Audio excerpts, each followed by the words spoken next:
In the northern section of the triangle-shaped marsh, the team is looking for other potential caches of hidden goods.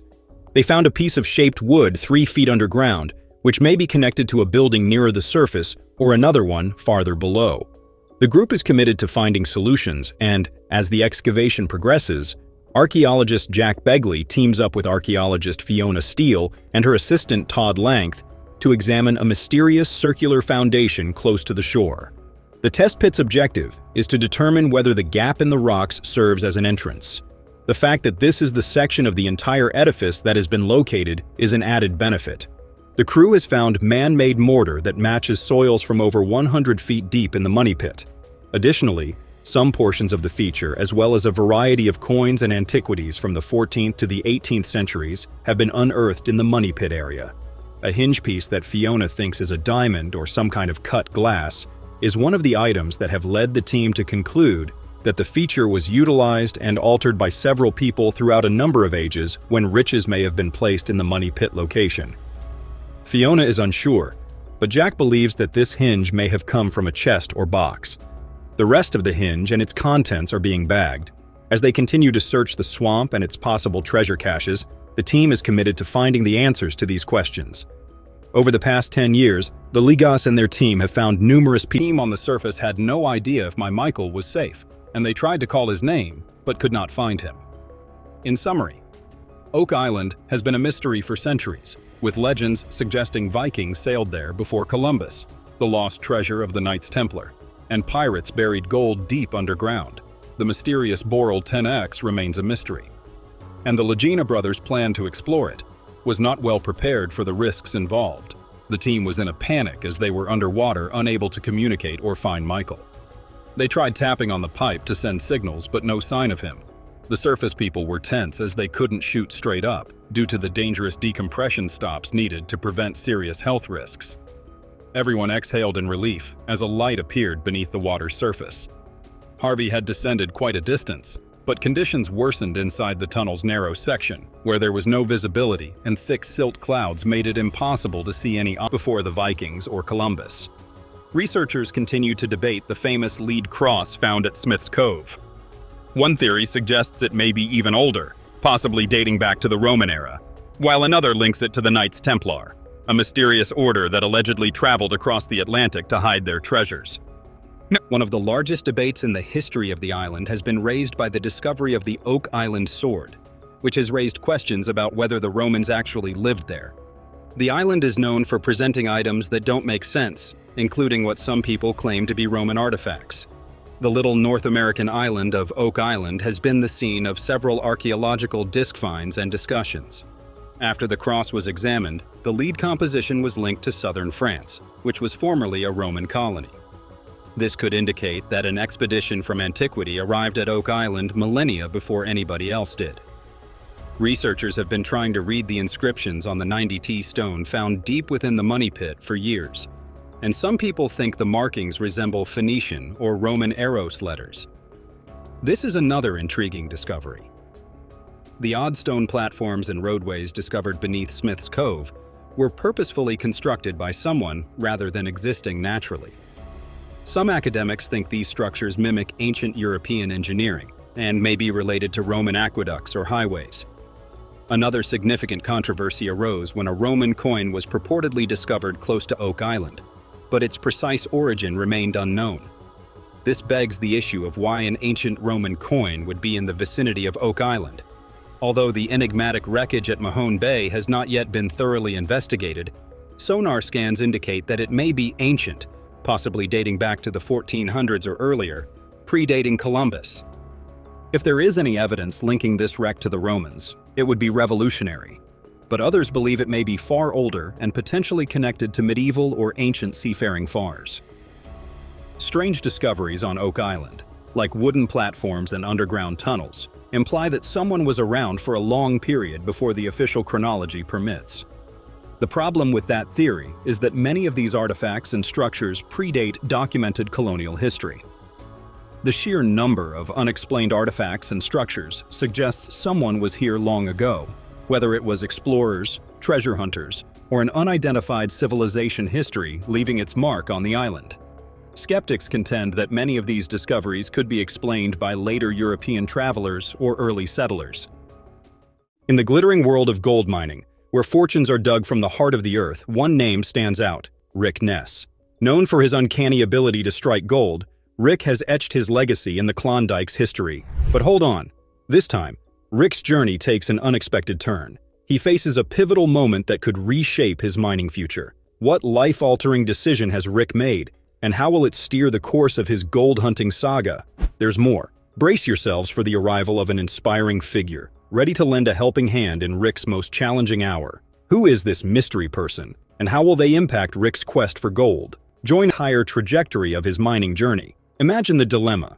On one side, the security of owning the land beneath which potential fortunes lie, and on the other, the challenge of meeting the production goals with the clock ticking. It's a decision that could either propel Rick into a new era of mining success or add another layer of complexity to his already intricate venture. But that's not the interesting part. Taylor, with a matter-of-fact demeanor, reveals the terms. $250,000 as a down payment, equivalent to 150 ounces of gold. Now that's how you make a deal with the gold diggers. Surprised by the unexpected proposition, Rick finds himself deep in thought. The idea of owning the very land he's been working on is both appealing and overwhelming. Unsure about taking such a significant step, Rick acknowledges that he is not sure if he can take such a massive step at this already challenging moment. The financial commitment attached to this decision plays on his mind, creating a whirlwind of considerations. As the discussion unfolds, Rick wrestles with the weight of this unforeseen opportunity. The offer of $250,000 or 150 ounces of gold is undeniably substantial. Troy Taylor, after presenting the terms, leaves Rick to contemplate the magnitude of the decision. The gravity of the situation hangs in the air, and Rick is left to grapple with the potential impact on his gold mining journey. The allure of ownership clashes with the daunting prospect of financial responsibility, setting the stage for a pivotal moment in Rick Ness's mining saga. How will the mind boss navigate this unexpected twist in the tale? Will he seize the opportunity, or will the weight of the decision prove too much? The stakes are high. The pressure is on. Perhaps during an effort to bury treasures, the circular feature on Lot the 5th of May have served as a camp. The Pit of Money. The fact that the mortar-like material discovered in the round feature matches soil samples found both nearby and deep underground, where a large-scale excavation is currently taking place, emphasizes that someone of significance was present and that someone wealthy had dug everywhere. The province attested that this was the first of these items they had discovered. Marty thinks that this is one of the most important things on Lot 5. The team's data and analysis are something to think about, but they intend to keep looking for more treasure and locate the treasure's siblings. In 2020, Rick Lagena, a metal detection expert, and Billy Gart are looking for clues at the southern border of a mysterious triangle-shaped swamp.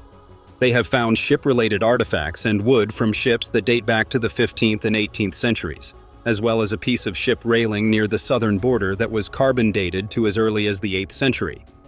Given Dr. Doug Simmons's theory that the medieval Viking culture may be connected to the Oak Island mystery, the team is eager to find more evidence of a sailing vessel in the swamp, and they are wondering if they have found more evidence of a sailing vessel there and who the visitors were. With dates from 700 AD found on the ship's railing and 12200 dates found in the swamp, the Oak Island team thinks this is a very old mystery. There are compelling indications that there was activity there from the beginning, but to what extent this adds intrigue to the search? The team is eager to see what other potential clues they may find in the area. In conclusion, the Oak Island team is actively searching for clues at the southern border of the swamp, using various methods to uncover clues and examining the historical context of the swamp more than 30 years ago. Billy is digging in the swamp, and they find horizontal and vertical boards, as well as a wall of a shaft or retaining wall. It's possible that Fred probed this wall when he believed he hit the wall. Fred Nolan, a treasure hunter and landlord of Oak Island, found a wooden wall or dam in the marsh that he thought was proof of an artificial structure built years ago to conceal something valuable. The team is currently looking into whether they have discovered a portion of the same construct and, if so, whether it is connected to the possibly 1250-year-old ship railing fragment discovered nearby in 2020. Geoscientist Dr. Ian Spooner has been invited by Gary and LagIna to examine the feature. The team is also interested in finding something that connects the stone road to something else. like a loading and unloading platform. If this is as old as the stone road, it could have been used for unloading goods and constructing other structures. They are particularly interested in the red material beneath the stone road, which may be from around the same time period as the wooden tunnel beneath the garden shaft. If we begin to see that red material inside and around that wood structure, that could put it even further back in time.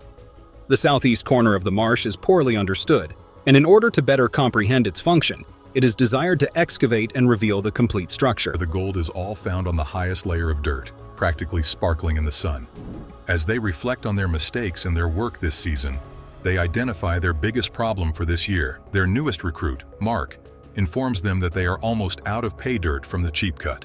This means that they have no pay to feed the wash plant, Rocky, and no gold to collect. Even the new guy knows that with only a day's worth of cheap cut pay left, they are going to have to look for new ground to sluice. An experienced gold miner, Rick knew that this was a problem that would come up sooner rather than later. So, Rick has been looking for a new area to mine. This pressing need for more pay dirt has fed the drive to explore the area and find new ground to mine. This urgency and success in the cheap cut has renewed Rick's passion for gold mining. He believes that his many years of experience have given him an edge and skill for this kind of gold and pay dirt prospecting. As Rick stands surveying the land, he points out piles of dirt that he feels could have the best gold content they've ever encountered. He points out a corner in the area that he has high hopes for, noting how all the dirt is piled up together. But why does he feel that way? Well, 20,000 years ago, on Lower Duncan Creek, a glacier once pushed up a mound of rock and dirt, known as a moraine, to the edge of the cheap cut. Rick believes that this blockage has trapped gold all up against it over the centuries. All gold that has washed down from the motherlode. If his theory is right, he has stumbled across a buildup of gold that has been growing for ages. Rick gathers the dirt and rock from where he believes the glacier created the moraine and puts it in his panning bowl. His belief is that this could be the best gold they found all year, and with the price of gold only increasing, he would make some of the largest profit margins in recent memory. He carefully pans the dirt in the nearby water, and he determines that he needs to see at least 15 to 20 distinct colors in the pan to make the area a viable location. Extending the cut is a decision that could make or break his career at this point. Pull that big rock out of there? I did, 2 of them, building Stonehenge here. Where you start hitting those big boulders like that, like you're in the right spot. The Nest crew at Duncan Creek is busy extending the cheap cut, trying to determine whether Rick's hunch is correct. Mark keeps adding to a stockpile of pay dirt that is meant to keep the wash plant running.